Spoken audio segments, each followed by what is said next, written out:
Well, if you have a Bible tonight, I'm just going to take a few minutes. I don't know what more I can add to what's been said. That was really a plethora of Bible that you just received here. But what a blessing to see probably over 100 kids up on this altar, and they represent homes and parents and families. And as I watched our Fargo Baptist Church kids, I thought, what a good job our parents are doing. And I just want to commend you, parents, for how much effort you put into raising these kids. And I just want to take just a few moments tonight and share with you what I call some bullet points for parents. These are just kind of snippets here, if you will. And I want to share them with you from this verse in Ephesians chapter 6 and in verse number 4. It says, "And ye fathers, provoke not your children to wrath, but bring them up in the nurture and admonition of the Lord." Parents, you have an incredible job. You really do. And your job is to help your children realize what God has called them to do and realize what God has called them to be, because we live in a world that is incredibly confused. I don't think I have to elaborate on that. They're confusing our kids. Parents seem to be confused, and there's a lot of humanistic teaching, nonsense really, that's being promoted. And so in your home, you're going to have to combat that. And you're going to need to let your kids know that there is a God who created them, and he is a real God, and that he has placed you in the family that he has. You know, our kids know that from the get-go that there was a God who placed them in our family, and they belonged in our family, and there's a great sense of security in that. And so tonight, I just want to take a few moments and talk to you more as a grandpa than a dad. I spent over 30 years sitting where you're sitting and watching my kids, all 5 of them one at a time, be up here singing and so on and so forth as they went through the program. But if I could offer you a little grandfatherly advice tonight, some bullet points, maybe take it to heart and maybe take your parenting to the next level with these thoughts, all right? The first bullet point is, let your kids see your submission to God. That you're not stubborn, you don't dig in, you don't harden your heart, you don't defy God-ordained authority. But in your home, you are a yielding parent who obeys God. And that's real simple. Let them see your submission to the Holy Spirit in everything, and how you leave it up to God. If he wants you to do something, you're willing to do that. All right? Another bullet point. Let them see your humility. Let them see you as not too proud to walk an aisle, not too proud to yield to Bible truth. Also, share your testimony with your kids. Parents, have you ever told your kids how you were born again? It's just something to consider, sharing your faith with them, how you got saved, and also letting your kids see you share your faith with others. I mean, pass a tract, invite somebody to church, something along those lines. And on that note, emphasize to your children the importance of the local church. It's a big deal. Ephesians 5, here in this same chapter, prior to this one, it tells us that Christ loved the church and he gave himself for it. That's a big deal. You make a big deal of church in your family, and do they know that the local church is a big deal to God, and that assembling in the house of God is a big deal? And then, let your children hear you pray. Do they ever catch you praying? They should. And maybe even saying their name before God, praying for them especially. Let them hear that. That would do something for them. And also share answered prayers. I mean, if God does something in your life, make God real to them and share that answered prayer with them. And also share with them how God honors the tithe. You give in tithes and offerings, and that you cannot outgive God. And as they earn money, teach them how to honor God with the tithes and the offerings. That's an important thing at a young age. And also let them hear your gratitude to God for his blessings, the many things he's done for you. Be grateful. I hope your homes are grateful homes, and that you're grateful for what God has done to you. Now back here in Ephesians 6 again, and in verse number 4, notice it says, "And ye fathers, provoke not your children to wrath." That's important, because some parents actually do that. In a sense, they taunt their kids, or they overly rebuke their kids, or they have kids who live on pins and needles, and they expect perfection, and they end up with a child that's exasperated because they can't be perfect. In fact, they get discouraged, and they get frustrated, and they even get bitter because they live in a home that is so much law and so little love. And so don't have that Sarge mentality, and don't make your child feel like they can't do anything right. I mean, if they try and please you, don't find something wrong in what they did, some little thing. You know, verbal abuse might not be as obvious a problem as physical abuse. But realize this, parents, your tongue is much sharper and your intelligence is much higher than your children. And with your supreme vocabulary, you can really slice your poor child up. And in the result, there's going to be anger on their part. There's going to be resentment on their part. Now, also, some parents exasperate their kids by being overly protective, and not allowing them to make some mistakes. Let them learn from their mistakes. I mean, if they spill the milk, that's a mistake. Don't bawl them out forever over that. Don't exasperate your kids over that. That's somewhat, I think, of what Paul meant when he talked about fathers not provoking your children to wrath. By the way, there should not be any favoritism in your home. One child over another. That's something Jacob was guilty of, isn't it? And it made a mess in his home. And you're not only hurting the child who is favored, but the one who is not favored. It's really not good for either one. Don't ever tell your son or daughter, why can't you be more like your brother? Or why can't you be more like your sister? You know why? Because they have a unique soul. They are going to be different. God made them to be different. And the bottom line is, if one gets high grades and the other doesn't, that's something to do with the soul God has given to them. If one is athletic and the other is not, that's something to do with the soul God has given them. And so don't compare your kids with each other. There were 9 children in our family. You know, one was a CPA. That was the last thing I'd ever be. The other was a banker. No thanks. I mean, there's another who was a military guy, and that's not my deal. And the point is, we're all different, aren't we? And so are your kids. Your kids have a unique soul given to them by God. And so some kids are not as talented musically or athletically, and whatever it is, don't compare them. You can devastate them, all right? And it can cause resentment. It can cause bitterness. Also, don't emphasize achievement. In other words, you raise a child who has to perform and achieve, and if they don't, they get discouraged or they withdraw. And in time, you'll have a performance-based acceptance child who feels like, I've got to perform even to God. In fact, don't continually push your children to excel. Now, a gentle nudge is fine, but you know what? If your child is a C student, recognize that. They don't have to live out your dream for them. They have to live out God's dream for them. May I also say, don't overindulge your children. You know, some parents give their kids a lot of stuff, and sometimes it's out of guilt.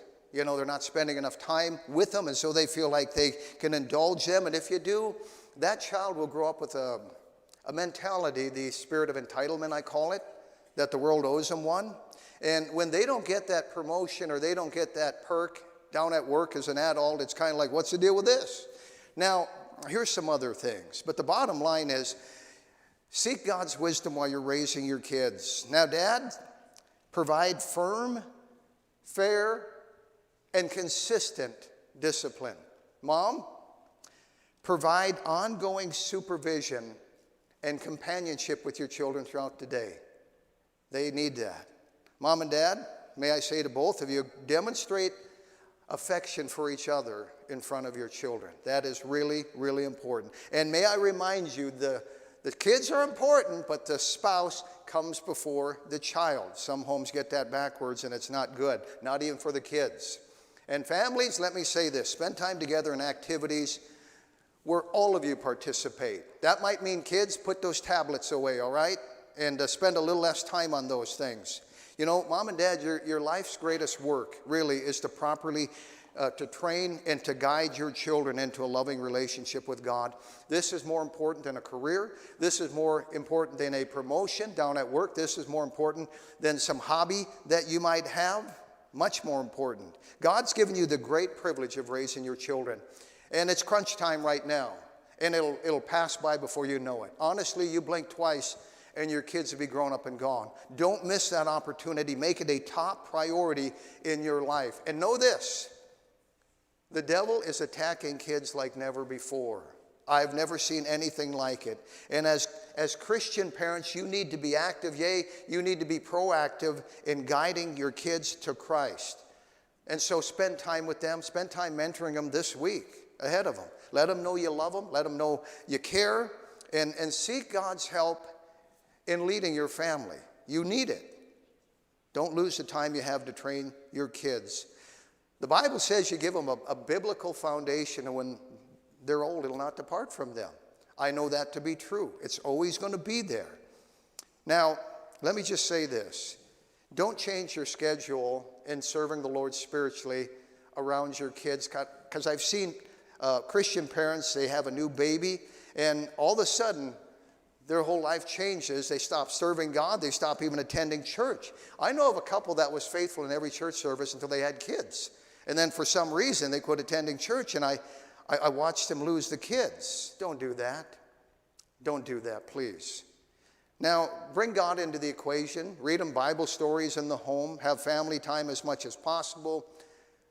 Let them read the biographies of great Christians. The Moody's, the Spurgeons, the Muellers, the Brainards, the Livingstons. Let them read those.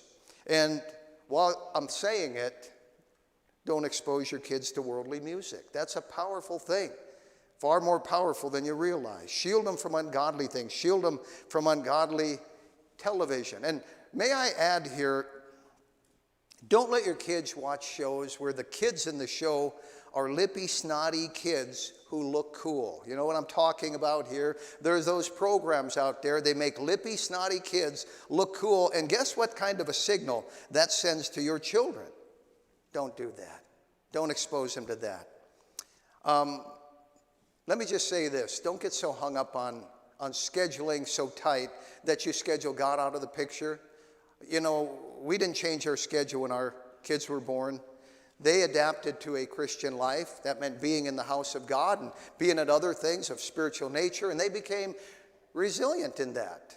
And they learned to punt, as it were. It's not a perfect little world. The sooner they know that, the better off they are. And so don't get your advice from Dr. Whoever on the TV. You know, the Bible says, blessed is a man that walketh not in the counsel of the ungodly. By the way, the same goes for the internet.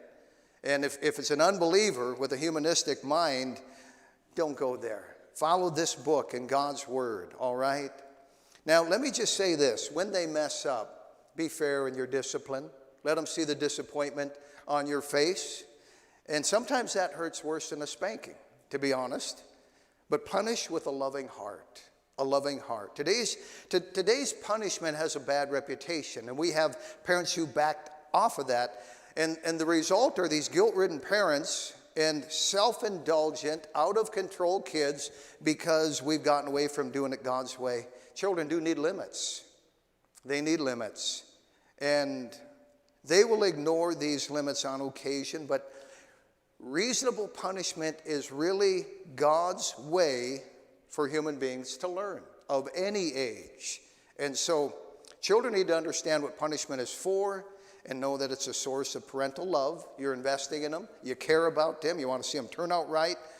Now, another little bullet point is listen to your children, all right? Especially as they get older. It's easy for us to tune out our kids and not listen to what they're saying. But I think one of the greatest things you can do for them is to take time, set that time aside, and to take them seriously and to listen. May I also say be a good example to them. You know, let's face it, human beings learn primarily through modeling. I mean, we can say something, but the fact is you can't avoid being an example to your children, be it a good one or a bad one. They're watching. They're watching. I clipped something recently. I just want to share it with you. It's entitled, When You Thought I Wasn't Looking. When you thought I wasn't looking, I saw you hang my first painting on the refrigerator, and I immediately wanted to paint another one. When you thought I wasn't looking, I saw you feed a stray cat, and I learned that it was good to be kind. When you thought I wasn't looking, I saw you make my favorite cake for me, and I learned that the little things can be the special things in life. When you thought I wasn't looking, I heard you praying, And I knew there was a God, and I could always talk to him, and I learned to trust him. When you thought I wasn't looking, I saw you make a meal and take it to a friend who was sick. And I learned that we all have to help take care of each other. When you thought I wasn't looking, I saw you take care of our house and everyone in it, and I learned that we have to take care of what we've been given. When you thought I wasn't looking, I saw how you handled your responsibilities, even when you didn't feel good, and I learned that I would have to be responsible when I grow up. When you thought I wasn't looking, I saw tears coming from your eyes, and I learned that sometimes things hurt, but it's all right to cry. When you thought I wasn't looking, I saw that you cared, and I wanted to be everything that I could be. When you thought I wasn't looking, I learned most of life's lessons that I need to know to be a good and productive person when I grew up. And so when you thought I wasn't looking, I looked at you, and I wanted to say thanks for all the things I saw when you thought I wasn't looking. Little eyes see a lot, don't they? And, even now, as a dad with grown children, I look back, I talk to my kids sometimes, and I see things in them, and I say, I don't really remember driving that home. And they said, well, Dad, we're watching you. Or, Mom, we're watching you. They are watching us, each of us. You be a parent, you be a grandparent, you be an aunt here tonight, or an uncle, or a teacher, whatever it is. You in some way influence the life of a child. You can't help it. You're influencing young people.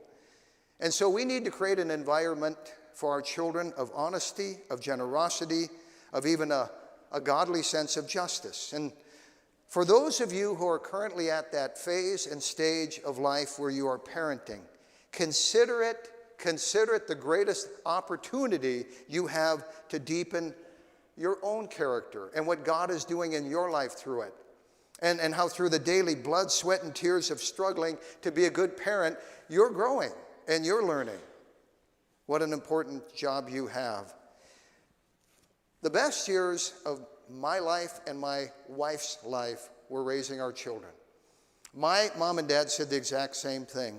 Something weird happened this past summer. After, I think about 35 years, we became empty nesters. All 5 of ours have now grown, and they've left the nest, as it were. And it's weird. It really is. We think about it, and we talk about it a lot. And I'm not sure I like it yet. We'll see. But I want to close tonight with something I also clipped, and it's entitled, Someday When the Kids Are Grown. Listen carefully. Someday when the kids are grown, things are going to be a lot different. The driveway won't be strewn with bikes and skateboards. The garage won't be filled with electric train tracks on plywood, 4-wheelers and sawhorses surrounded by chunks of 2x4, nails, a hammer and a saw, and an unfinished project and kid stuff.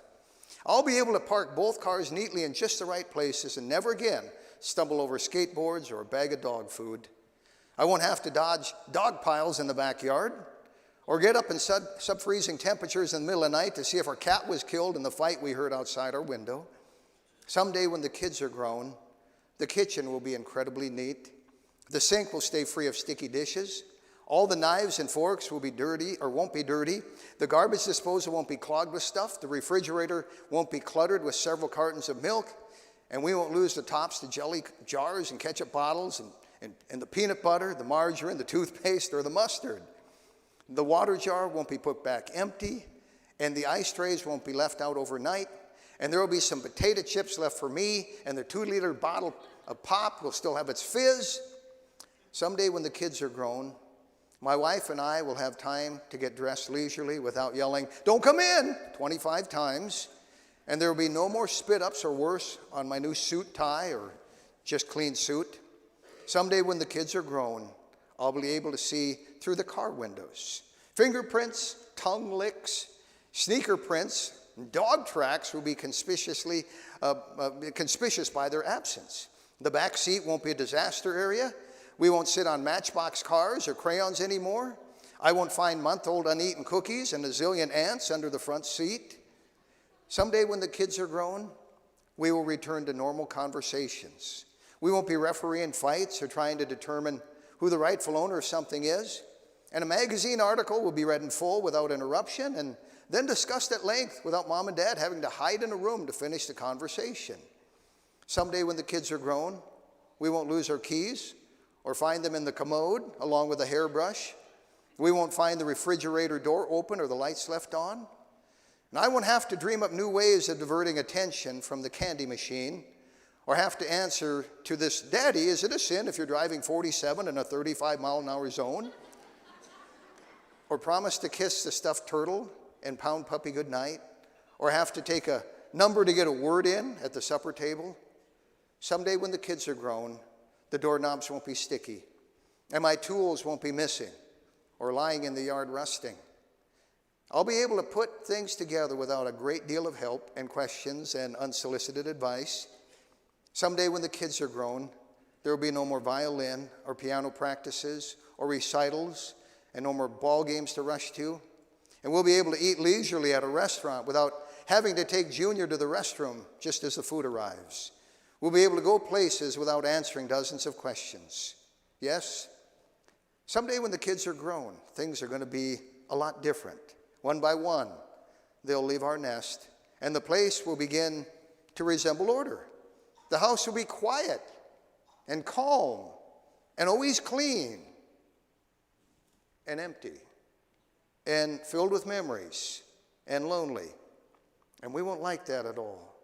In fact, we'll spend our time not looking forward to someday, but looking back to yesterday and thinking, maybe we can babysit the grandkids and get some life back into this place for a change. Well, may I say to the parents of Fargo Baptist Church, you're doing a good job. Keep up the good work. It's worth it. We have a bunch of kids at Fargo Baptist Church. I thank God for that. And so keep doing what you're doing and enjoy your child-raising years while you have them.